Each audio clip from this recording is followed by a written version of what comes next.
Well, I Tom did Cruise get is in a known car for in his this daring weather. I stunts. think we all. Okay, all right, that's pretty close. Yeah. Dramatic roles. Every day's pretty But when exciting. these Every two day's pretty Hollywood exciting. icons Because came every day's a together, little crazy things sometimes. didn't go Yeah. smoothly. Especially mission From movie. on-set clashes to years of underlying tension, their rocky relationship is a story Hollywood tried to keep under wraps, until now.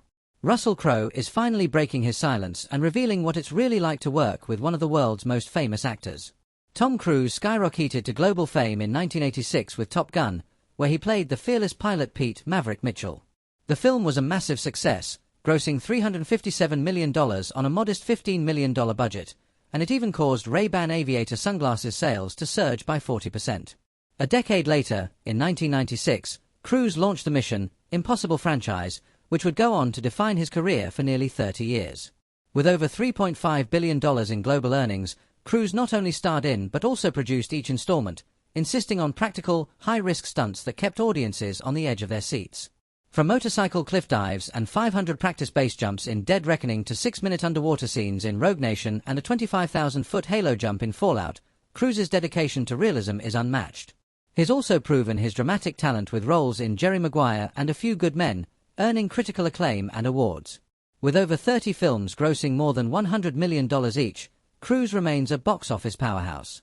Russell Crowe's rise to fame came from powerful performances in Australian films like Romper Stomper, 1992, where he played a violent neo-Nazi, and The Sum of Us, 1994, where he portrayed a gentle gay plumber.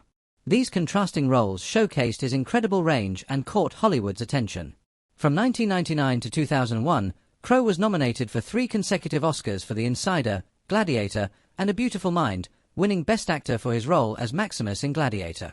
He made history by starring in 2 Best Picture winners back-to-back.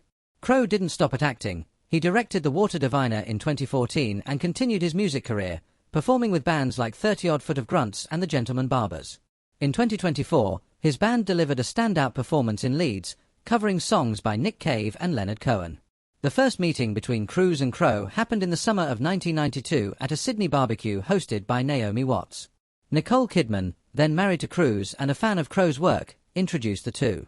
What began as a casual encounter evolved into a deep conversation. Cruise had already seen Crowe's films and asked thoughtful questions about his work, leaving Crowe impressed by his grounded nature. Later, when Crowe mentioned a Scientology documentary he had watched out of curiosity and friendship toward Kidman, Cruise responded calmly and respectfully, saying, "If it's important to you, man, you'll do something about it." Crowe remembered that moment fondly, calling Cruise cool and grounded. But things changed in 2001 when Cruise and Kidman divorced. Crowe had to choose sides between his longtime friends and ultimately stood by Nicole. Cruise's team reportedly pressured him to distance himself, but Crowe refused. He felt protective of Kidman and her family, even joking publicly that he was part of Nicole's settlement package. Though the remark was meant to be light-hearted, it deepened the rift between him and Cruise. That old tension resurfaced in 2017 when the two finally worked together on The Mummy. Despite it being their first time acting together, their off-screen dynamic was strained. A standout scene in the movie featured a brutal fight between their characters, which took 4 days to film. Both actors, in their 50s, insisted on performing their own stunts, crashing into walls, glass, and furniture. Off-camera, things were equally intense. Crowe reportedly couldn't stand Cruise during filming, and the set was divided. Some crew members aligned with Cruise's high-energy, fast-paced vision, while others supported Crowe's preference for character-driven storytelling. Their contrasting styles clashed repeatedly, with disagreements becoming so frequent that the crew began documenting them. Because the arguments became so frequent, a big part of the problem was Tom Cruise's control over the entire production. His contract gave him the authority to approve scripts, oversee editing, and make major creative decisions. He even brought in his own writers to shift the focus of the movie more toward his character. This creative dominance stirred up old emotions for Russell Crowe, who had long been close to Nicole Kidman. Working with Cruise meant revisiting their shared past. Crowe acknowledged the emotional weight of that in interviews, saying, "Any ending to a relationship like that is heavy, man, it must have been hard for both of them." Their relationship was one of Hollywood's most complex, starting with mutual admiration, enduring tension after Cruise's divorce, and eventually leading to a rocky professional collaboration. But this wasn't the only unusual episode in Cruise's career. In 2005, he had a highly public dispute with Brook Shields over her memoir Down Came the Rain, in which she discussed her battle with postpartum depression and credited the antidepressant Paxil for helping her.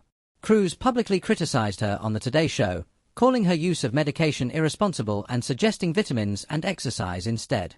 He even took a jab at her career. Shields responded with a sharp op-ed in the New York Times, telling Cruz to stick to saving the world from aliens and leave mental health decisions to the women experiencing them. A year later, Cruz unexpectedly visited Shields to apologize in person. Though his views didn't change, she accepted the apology and later attended his wedding to Katie Holmes. Meanwhile, Thando Newton revealed in a 2020 interview that she had a difficult experience working with Cruz on Mission Impossible 2. During a tense shoot in Spain in 2000, poor communication and Cruz's dissatisfaction with her performance led him to suggest they switch roles, a move that made Newton feel insecure and humiliated. She recalled how Cruz's stress seemed to physically manifest, and after the shoot, she blamed herself, only to receive a call from Cruz announcing they'd be reshooting the scene. In the reshoot, she delivered a powerful performance but felt the process had been unnecessarily harsh.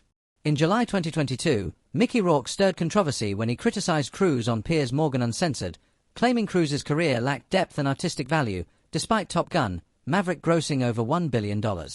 Rourke argued that real acting is about taking risks and undergoing true transformation. Another infamous moment was Cruz's heated exchange with Matt Lauer on The Today Show, where Cruz denounced psychiatry and antidepressants, insisting chemical imbalances didn't exist. The interview became one of the most controversial TV moments of the time. Brook Shields again defended her decisions, highlighting the disconnect between Cruz's beliefs and mainstream views. Former Scientologist Leah Remini also exposed troubling behind-the-scenes stories, claiming Cruz's public outbursts, like his viral COVID-19 rant on the Mission Impossible set, were performative.